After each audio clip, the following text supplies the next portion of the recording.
Hello, welcome to PhysQuest. So this is the video solution for CSIR NET December 2019 Part C, question number 13. The question is, for T much less than the device temperature of copper, the temperature dependence of the specific heat at constant volume of copper is given by, four options are given for the expression where A and B are positive constants. So we need to find out the correct option. So let's get started. So this question comes from the section solid state physics, and the concept involved here is specific heat. So by definition, specific heat is the amount of heat energy required to raise the temperature of the unit mass of the material by unit degree. What it actually shows the way in which the internal energy of the material is increased at constant volume when heat energy is supplied. Now, internal energy of any system depends on two things. One is the potential energy associated with the vibrational motion of its constituent particles, and second is the kinetic energy associated with the movement of the particle, and which is mainly the electrons. So, since the internal energy have two contributions, therefore the specific heat of solid have majorly two components. One is due to the lattice vibration and other is due to the electronic contribution.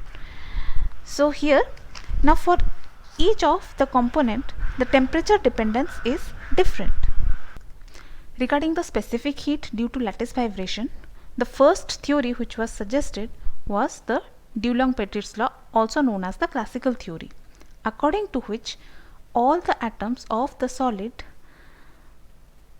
they vibrate with the same frequency, but their energies are different because of different amplitude, and the total energy is considered as the Avogadro number times the average energy of each atom.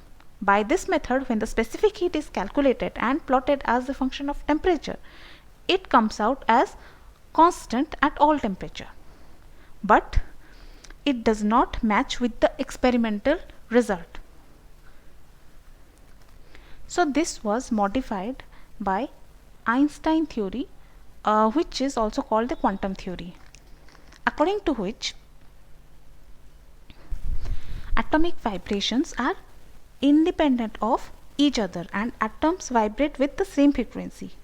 Now when this observation was plotted as a function of temperature, it comes out as the specific heat is constant for high temperature region but varies exponentially in the low temperature region.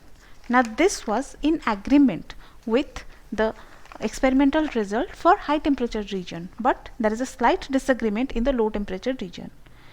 So this was again modified by Debye, according to who considered that instead of independent vibrations of vibrations, the atoms vibrate as a system of coupled oscillator with different modes of vibration. So as per the Debye's theory, when specific heat is plotted as a function of temperature, here comes that the specific heat remains constant in the high temperature region, but for low temperature region it is proportional to T cube, which matched experimentally as well, and it is also known as the Debye's TQ law. Now the point at which the temperature starts to get constant is also known as the Debye's temperature. So this is about the lattice vibration part. Now when we talk about the electronic contribution. So electronic contribution of the specific heat, it has a negligible contribution as compared to the lattice vibration component. Why? This is because this can be explained as per the Fermi-Dirac statistics, according to which a small fraction of electron which are near the Fermi level, those electrons contribute to the specific heat because only those electron receives the thermal energy, that is kBT, and those electrons contribute to the specific heat.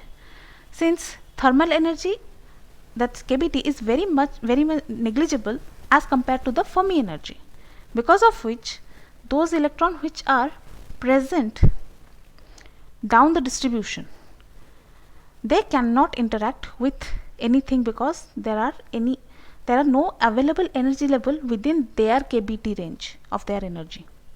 So as per this, the electronic specific contribution CE is, and the specific heat of electronic contribution is given as CE is equal to pi square Na K square T divided by 2EF. So this electronic contribution is proportional to temperature, that is CE is proportional to T.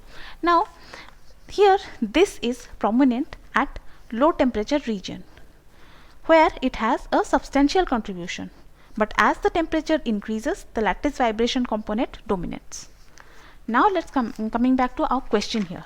In our question, the material is copper, which is a metal.